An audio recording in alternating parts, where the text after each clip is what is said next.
Assalamualaikum warahmatullahi wabarakatuh. Di sini kami dari kelompok 12 ini mempresentasikan hasil diskusi kami mengenai analisis perbandingan dan evaluasi buku biologi di SMA atau MA pada materi alat indra. Kemudian materi pertama akan disampaikan oleh Sarah Umi Atia. Kepada Sarah Umi, saya persilahkan.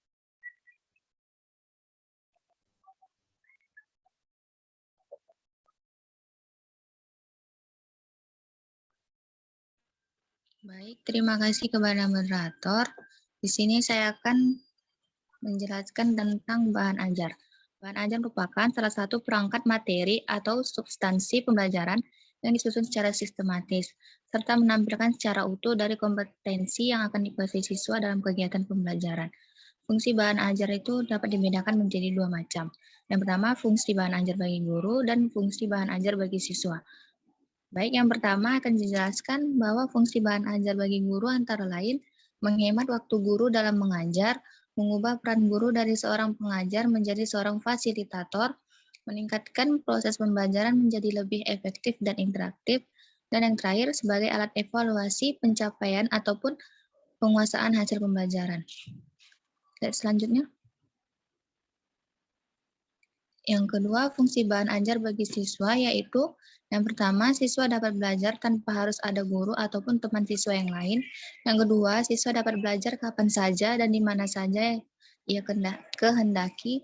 Yang ketiga, membantu potensi siswa untuk menjadi pelajar yang mandiri. Dan terakhir, sebagai pedoman bagi siswa yang akan mengarahkan semua aktivitasnya dalam proses pembelajaran dan merupakan substansi kompetensi yang seharusnya dipelajari dan dikuasainya serta sebagai sumber belajar tambahan untuk siswa.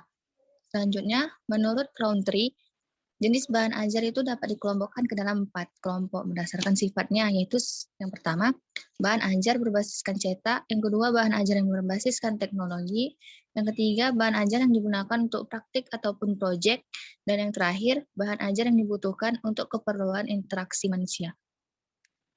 Next. Selanjutnya, aspek-aspek yang dibutuhkan dalam bahan ajar. Aspek-aspek yang perlu diperhatikan dalam pembuatan bahan ajar buku diuraikan sebagai berikut. Yang pertama, kesesuaian materi, selanjutnya penyajian materi, bahasa, keterbacaan dan grafis, dan yang terakhir latihan dan soal. Sebuah bahan ajar buku paling tidak mencakup antara lain petunjuk belajar, baik itu untuk siswa ataupun untuk guru. Selanjutnya, kompetensi yang akan dicapai. Selanjutnya, isi materi pembelajaran. Selanjutnya, informasi pendukung. Selanjutnya, latihan-latihan. Selanjutnya, petunjuk kerja dapat berupa lembar kerja. Selanjutnya, evaluasi. Dan yang terakhir, respon ataupun belikan terhadap hasil evaluasi. Next.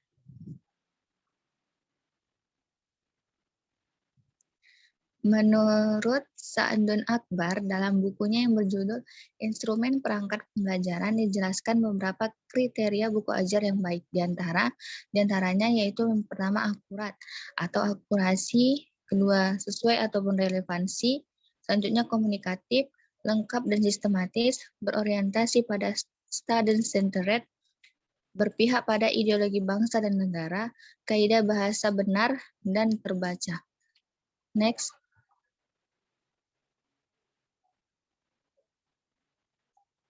Selanjutnya yang akan saya jelaskan yaitu tentang analisis dan perbandingan isi buku. Dalam melakukan analisis dan perbandingan terhadap isi buku, maka harus dilakukan dengan meninjau berbagai aspek. Hal ini dilakukan karena pada masing-masing buku memiliki kelebihan dan kekurangannya. Berikut adalah analisis pada kelebihan buku. Kelebihan buku dari segi isi buku pada materi alat indra. Pada buku pertama, materi ini dijelaskan secara rinci dan penjelasannya sangat mudah dipahami serta dibantu dengan gambar sehingga pembaca dapat dengan mudah mengerti materi yang disampaikan. Dan pada buku kedua, materi yang dijelaskan secara singkat dan terdapat gambar yang mendukung penjelasan materi tersebut, serta terdapat fakta unik yang berisi pengetahuan tambahan mengenai fakta yang mungkin belum kita ketahui sebelumnya. Dan yang terakhir, pada buku ketiga, materinya dijelaskan secara rinci dan padat serta terdapat gambar berwarna yang membantu memperjelas materi yang disampaikan, sehingga mudah dipahami dan gambar terlihat dengan jelas. Next.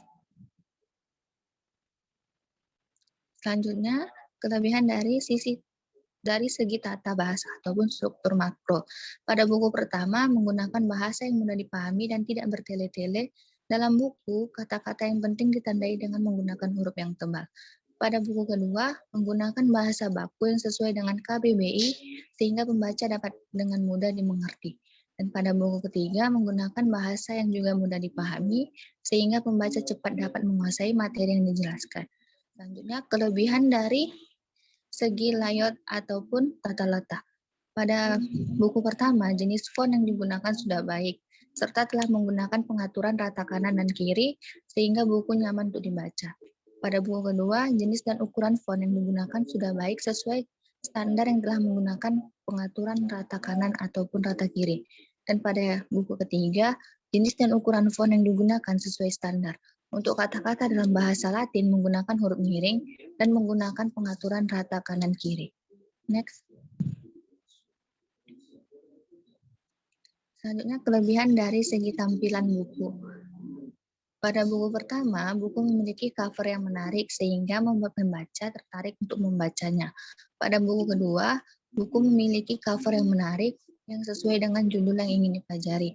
Dan pada buku ketiga, buku memiliki warna cover yang menarik dan cerah sehingga pembaca tertarik untuk membacanya. Dan kelebihan pada segi relevansi, konsistensi, dan kecukupan materi terhadap KI dan KD.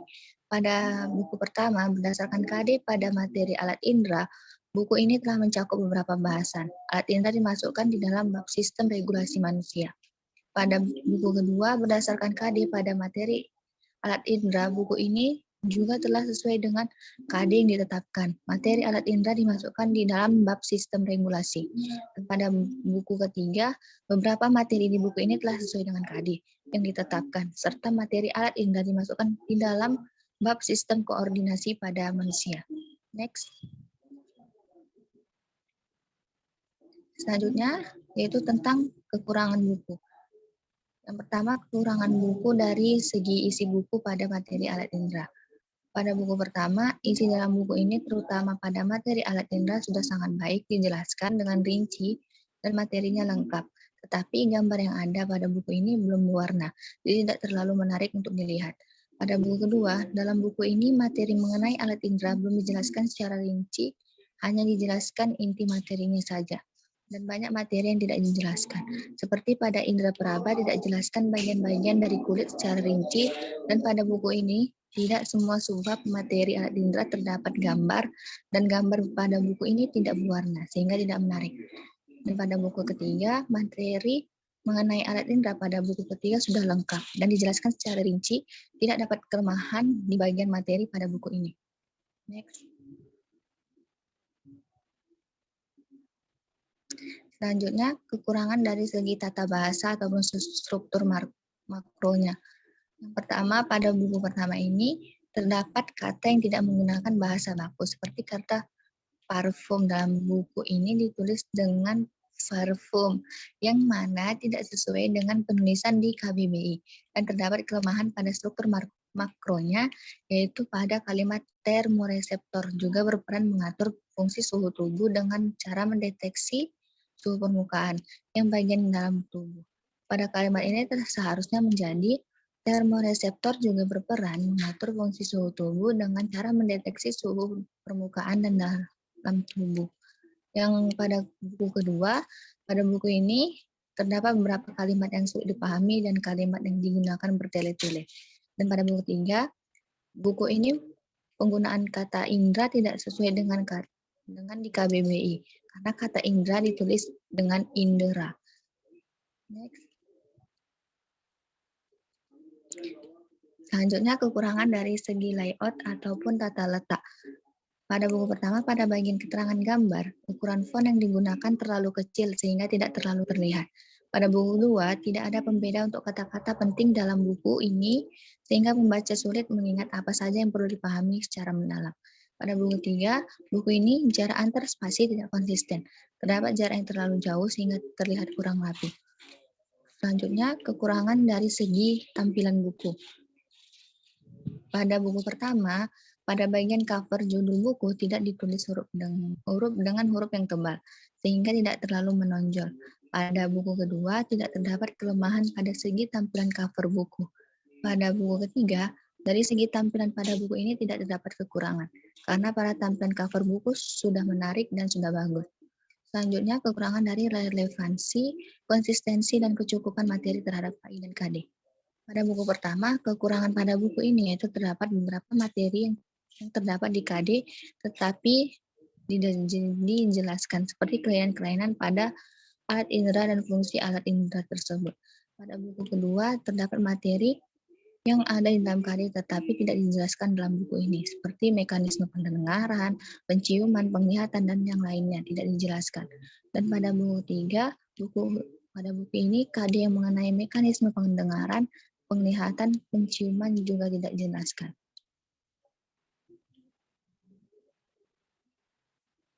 Baiklah, mungkin ini saja yang dapat saya sampaikan. Saya kembalikan moderator.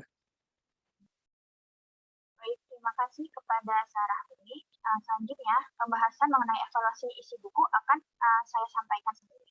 Nah, berdasarkan analisis dari ketiga buku mengenai beberapa aspek dan relevansinya pada materi terhadap KI dan KD, konsisten materi terhadap KI dan KD, serta kecukupan materi terhadap KI dan KD telah relevan sesuai dengan ketentuan KI dan KD. Seperti berikut. Yang pertama yaitu ketiga buku tersebut juga dapat dijadikan sebagai buku ajar siswa karena memiliki tampilan yang menarik. Yang kedua, materi alat indera yang disampaikan juga tidak bertele-tele. Secara keseluruhan, kebahasaan atau gaya bahasa yang digunakan pada ketiga buku ini telah baik. Yang keempat, menggunakan bahasa yang baku sesuai dengan KBBI, sehingga akan mudah dipahami oleh pembaca, terutama para siswa yang akan menggunakan buku ini. Dan yang terakhir, untuk materi alat indera, buku yang menjelaskan secara detail adalah buku yang pertama, diikuti buku ketiga yang hanya materi mekanisme alat indera saja yang tidak dijelaskan. Dan yang terakhir yaitu buku kedua, yang tidak menjelaskan secara detail seperti materi mekanisme dan kelainan pada alat indera. Selanjutnya, mengenai media pembelajaran pendukung. Nah, apa sih media itu? Jadi media merupakan alat yang digunakan untuk menyampaikan pesan kepada peserta didik pada saat proses pembelajaran, sehingga dapat merangsang pikiran, perasaan, dan perhatian peserta didik untuk mencapai tujuan pembelajaran yang telah ditetapkan. Semakin berkembangnya teknologi, banyak media-media pembelajaran yang dapat digunakan guru dalam proses belajar mengajar. Salah satu media pembelajaran pendukung yang dapat diterapkan oleh guru, terutama pada materi alat indera, yaitu video pembelajaran, yang di dalamnya terdapat animasi yang menjelaskan mengenai bagian-bagian dari alat indera, serta bagaimana mekanisme atau kerja dari setiap alat indera, kelainan-kelainan apa saja yang dapat terjadi pada alat indera, dan yang lainnya. Selain itu, selain video pembelajaran, terdapat juga media pembelajaran alat indera berupa teka-teki silang 3D, yang dikembangkan oleh peneliti Mei Jauharun Maknun, dan dapat juga berupa media non-ICT, yaitu media yang dapat digunakan tanpa bantuan alat-alat elektronik, contohnya seperti gambar, dan lain-lain.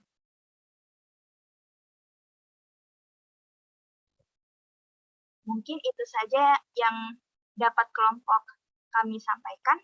Kurang dan lebihnya kami mohon maaf. Wabillahi taufiq wal hidayah. Wassalamualaikum warahmatullahi wabarakatuh.